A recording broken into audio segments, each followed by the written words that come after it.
Baik, nama saya Pian Sumetan. Saya akan menjelaskan implementasi KBK atau kompetensi berbasis kurikulum. Yang pertama, konsep dasar kurikulum berbasis kompetensi. Persiapan lulusan pendidikan memasuki area globalisasi yang penuh tantangan dan ketidakpastian. Diperlukan pendidikan yang rancang berdasarkan kebutuhan nyata di lapangan.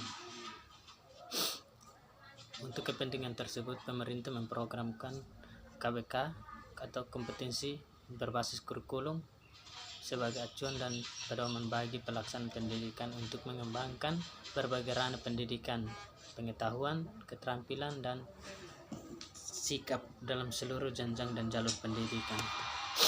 Pengertian kompetensi dan kurikulum berbasis kompetensi.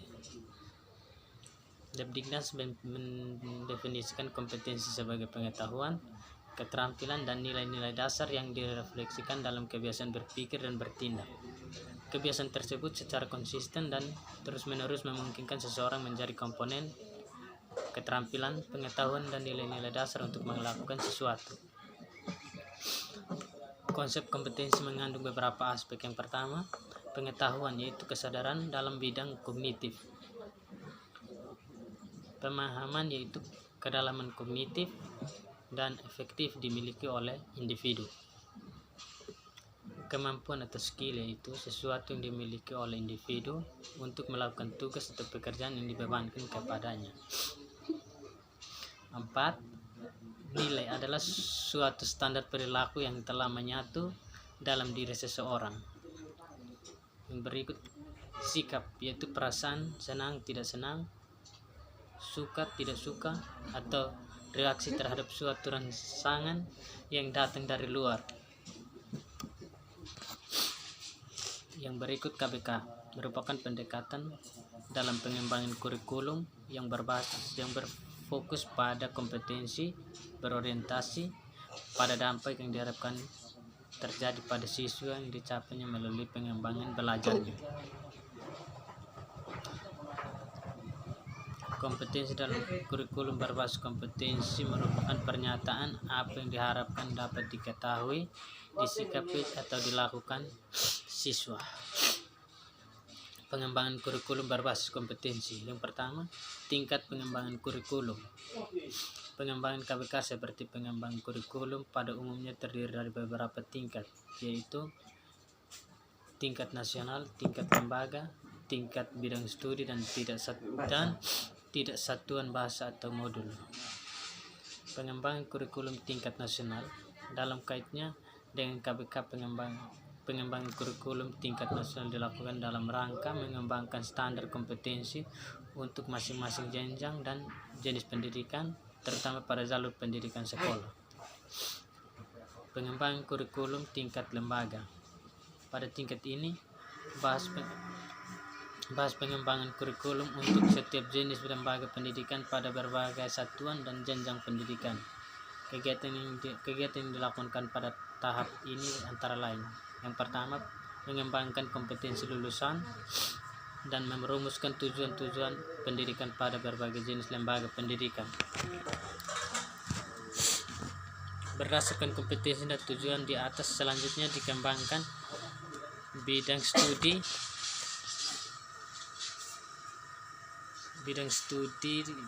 yang diberikan untuk merealisasikan tujuan tersebut. Mengembangkan dan mengidentifikasi tenaga kependidikan, guru dan non-guru sesuai dengan kualifikasi yang diperlukan.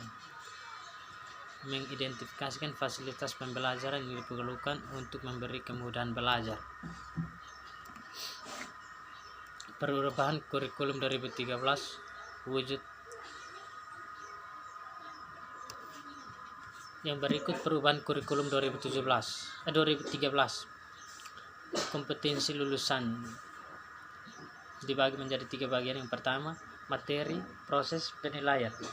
Konstruksi yang holistik didukung oleh semua materi atau mata pelajaran, terintegrasi secara vertikal maupun horizontal.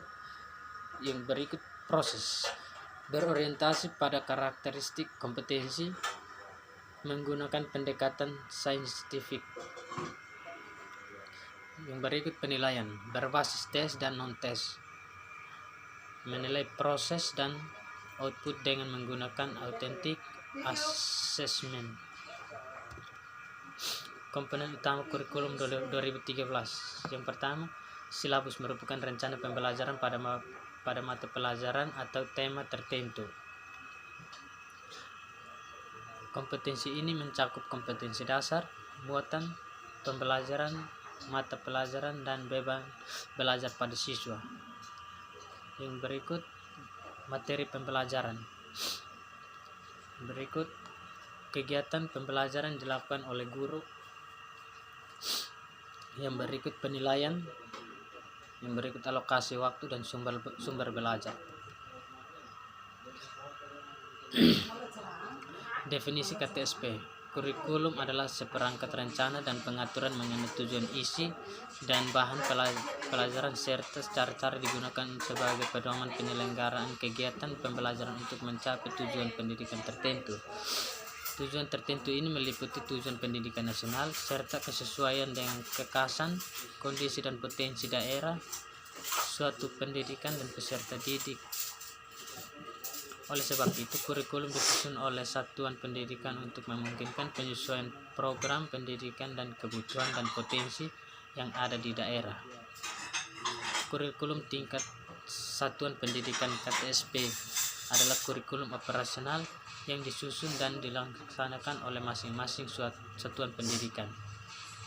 Prinsip-prinsip pengembangan KTSP berpusat pada potensi, pengembangan, kebutuhan, dan kepentingan peserta didik dan lingkungannya.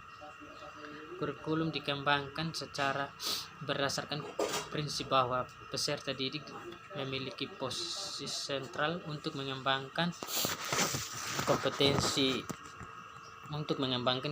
kompetensinya agar menjadi manusia beriman dan bertakwa kepada Tuhan Yang Maha Esa, berakhlak mulia, sehat, berilmu cakap, kreatif, mandiri, dan menjadi warga negara yang demokratis secara bertanggung jawab.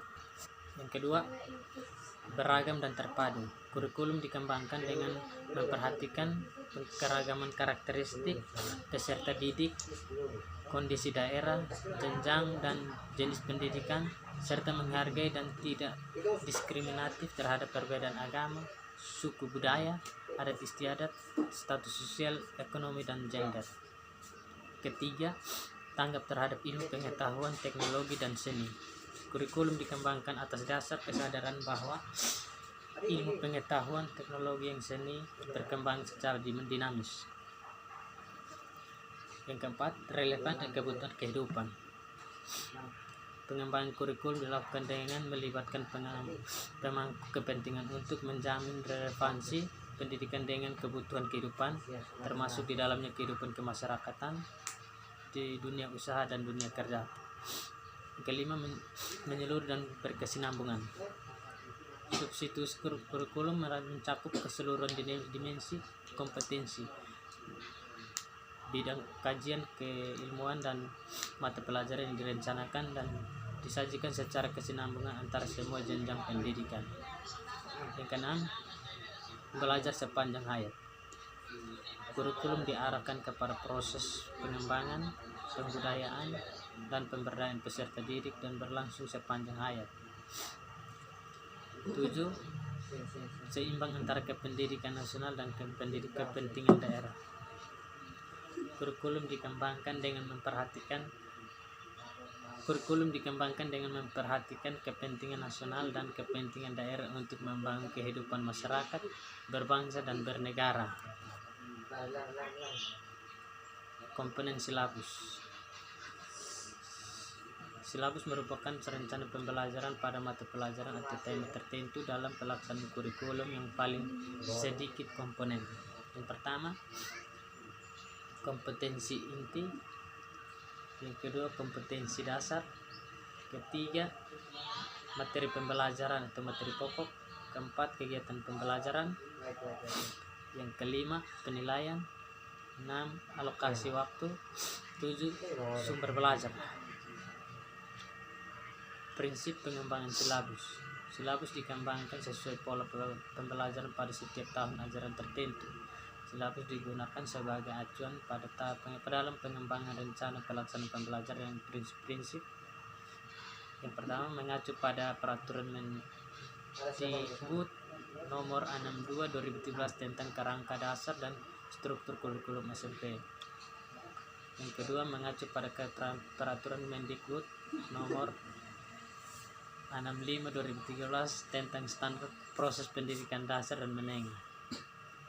Yang ketiga, memperhatikan perkembangan intek yang mutakhir. Yang keempat, aktual dan kontekstual. Yang kelima, fleksibel. Mekanisme dan langkah pengembangan silabus. Yang pertama, mekanisme pengembangan silabus dikembangkan oleh yang pertama, Kemendikbud. Silabus untuk SMP dikembangkan oleh Kemendikbud, yaitu silabus mata pelajaran kelompok A dan kelompok B yang bersifat nasional. B. Dinas Pendidikan. Silabus yang dikembangkan pada tingkat daerah yaitu silabus sejumlah bahan kajian dan pelajaran atau mata pelajaran muatan lokal yang ditemukan oleh daerah yang bersangkutan. Silabus muatan lokal yang berlaku untuk seluruh wilayah kabupaten atau kota ditetapkan oleh Dinas Pendidikan kabupaten atau kota.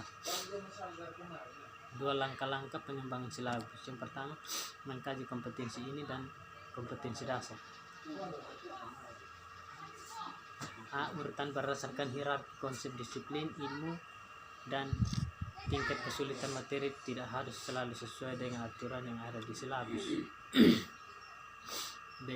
Keterkaitan antara kompetensi dasar dan dalam mata pelajaran.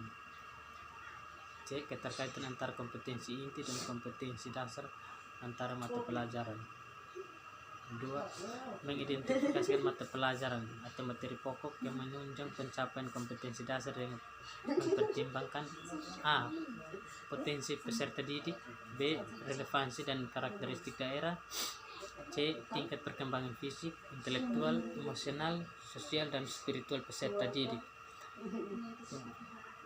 D. Kebermanfaatan bagi peserta didik. Sekian dan terima kasih.